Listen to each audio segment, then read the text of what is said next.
man was arrested for attending Patriot Coachella, aka January 6th. That's not an endorsement, I'm Switzerland in these situations. And when the FBI raided his home, they reached out to the company that built his safe that holds his arms. That company by the name of Liberty Safe, which if I had to guess by the name, its ads plays on Fox News after the gold coins they try to sell you. The company gave the access codes to the FBI after they requested it. Even Tim Cook's oat milk drinking ass said no to the FBI when they tried to access people's phones. Shout out to Saga from Breaking Points to make that connection. Do you know how bad of a company you are when Apple, the second biggest employer of children behind Nike, has better morals than you? But this all makes sense when you look into the company. Charlie Kirk, the man with the minimized face and a maximized prefrontal cortex, dug into the brand and found that the company that owns Liberty Safe has donated over $400,000 to Democrats in the past 10 years. The CEO of Liberty Safe even donated $4,600 to Obama, and Obama spent that all on pride flags. Okay, I made that last part up just like that guy did. Republicans are boycotting the safe company now, but if you were dumb enough to pay for a safe that has codes accessible to the company, you essentially set yourself up for another Ocean's 11 movie. God, I love those movies. So I wrote them a new slogan: Life, Liberty, and the Pursuit of Surveillance. Ladies and gentlemen, The Semi-Daily Night Show with Gary TV, your host, Gary. Tonight's ceremonial first pitch, and please welcome the President of the United States. We did it, sir. just making sure you're paying attention. Welcome to the Semi-Daily Night Show, the Anti-Defamation League. It's like the Avengers for Karens and white people with pronouns in their bios, or as I call them, racist rangers. Elon is threatening to sue the ADL for defamation, which is like Inception. The ADL is upset that Twitter has reverted back to the old Twitter days where you can say anything, like Obama smokes crack and is gay, and even if he does anyone care what that drone overlord does? The ADL allegedly pressured companies to pull their advertising dollars. The ADL is just the pronoun police on payroll. They like to think they're the racist regulators, but they just make everything worse. But I think Elon may be wrong. He believes this is one of the main reasons advertisers pulled out, but I work in advertising when I'm not writing jokes about Mitch McConnell freezing or yelling at you about the moon landing being fake. Advertisers pulled out of Twitter because it sucks. I'll give Zuck the suck for the conversion rate he provides. Mark, give me the Zuck. But you can follow up and tell me what that means, and I'll try my best to do it for you. Something the ADL will be punishing: masks are back. The White House has announced the president will be wearing a mask moving forward, and to be fair, he does look like the only person that is high risk. Well, one of two. Dude freezes more than a YouTube video in 2008. I miss those days, back when Obama was straight, we played outside, and climate activists didn't exist. Speaking of climate activists, the Ryanair CEO was pied by climate activists, and I can only imagine their TikTok is going to go crazy now. These climate cucks will do anything but find a solution for the environment. And it's been a weird 2 weeks for the airline industry. A Delta flight had to turn back because someone shit themselves. I just wish this happened on a JetBlue plane. JetBlue is the ADL of the sky. All the stewardess need to get mad at you to feel something, and they probably steal mini liquor bottles from the plane to make peace with the fact they spend every night alone in a hotel room. Every night alone. I will never let my bad experience go with these blue bastards. But hopefully they ground flights because another hurricane is on the way. Hurricane Lee is on the way, and the map looks like my girlfriend's brain when I ask her what she wants to eat.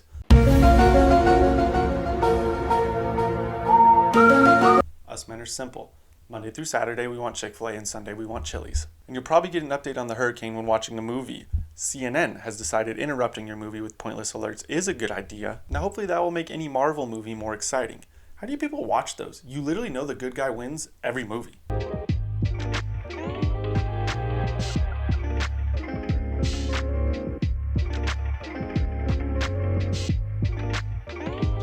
Breaking points. The last good place to get your news had on two Gen Z political TikTokers to debate. I'm not Gen Z, but where the f*** is my invite? They had Harry Sisson on, you've seen his annoying TikToks, and this dude Link Lauren. I've never seen him in my life, but he looks like the son of Kyle Kalinske and Ben Shapiro. Harry probably has Biden 2024 knee pads at this point. My man glazes more than a Krispy Kreme donut. Now watching Gen Z TikTokers debate politically sounds horrible. I hate myself, so I listen to it. They brought up Biden's age, and Harry put on his knee pads and defended his age and said, policy and accomplishments matter more. Harry could star in Dodgeball with how well he Dodge, duck, dip, dive, and dodge. criticisms of Biden. I don't trust anyone that can't hop a fence, and the only thing Harry's hopped on is Biden's. And I can't make that joke about Lincoln because he's an independent, and I believe he supports Obama's past, if you know what I mean. Well, he does. He said it. Harry recited whatever the DNC emailed him, and Link actually articulated a thought not written by a PR team, so you have to respect it. Harry's the kind of guy to tell your teacher she hasn't collected the homework yet. He legitimately raised his hand in the debate. But I gotta give it to Harry. I would never debate a pride man. You lose 11 times out of 10. They have the sass level of a Latina that's hungry and on 3 hours of sleep. I would know my girlfriend's Mexican and works nights. She's not political, so she doesn't watch my videos. We're safe, I hope. In the end, no one won. We're f***ed. But something I need to roast. Pete Buttigieg's Chipotle order leaked. And I'm not a real journalist, so this is news on the Semi-Daily Night Show. The low-T order was a war crime. Who the f*** orders pinto beans at Chipotle? This feels like Peggy Hill's order. Please tell the judge what happened with Little Lupe. Su Pudenor. Yo poder ver que usted ser caballo razonable. Green salsa is more of a disaster than the transportation infrastructure of this country. My thoughts are a bit derailed. See what I did there? About the fact someone ordered green salsa at Chipotle and no guac on his salary. That's worth an indictment. The order probably tastes like... Thank you, Secretary Buttigieg.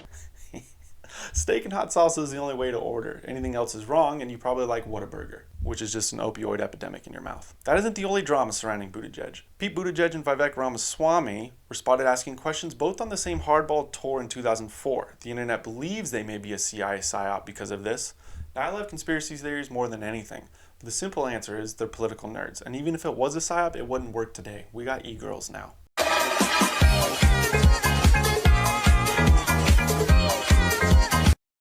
It's just a grotesque postmodern psyop, and anyone who's fallen for this is brain damaged.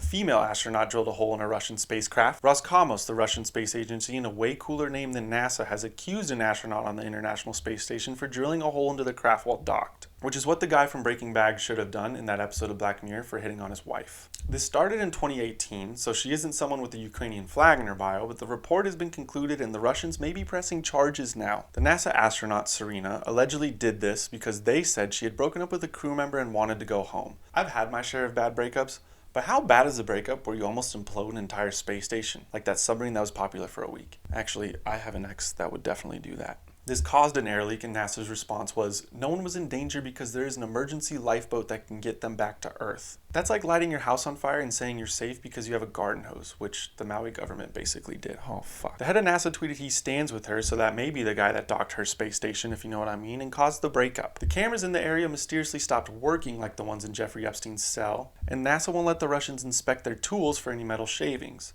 So she probably did in fact almost destroy the entire International Space Station because of a breakup. Hopefully she gets interviewed by Tucker Carlson. Interviewed a man that says he had relations with Obama, but apparently the only thing this guy has is a history of fraud. And I say that as someone who binge watches Tucker Carlson often. But some people who think the internet is a place of truth thought the video was being shadow banned. And as someone who has been shadow banned, I can tell you it's not. Most people watched the trailer, could tell the old crackhead is lying, and moved on with their day. Who wants to sit and listen to a crackhead talk for 1 hour of a day? If only we could shadow ban the ADL, those fucking pronoun police.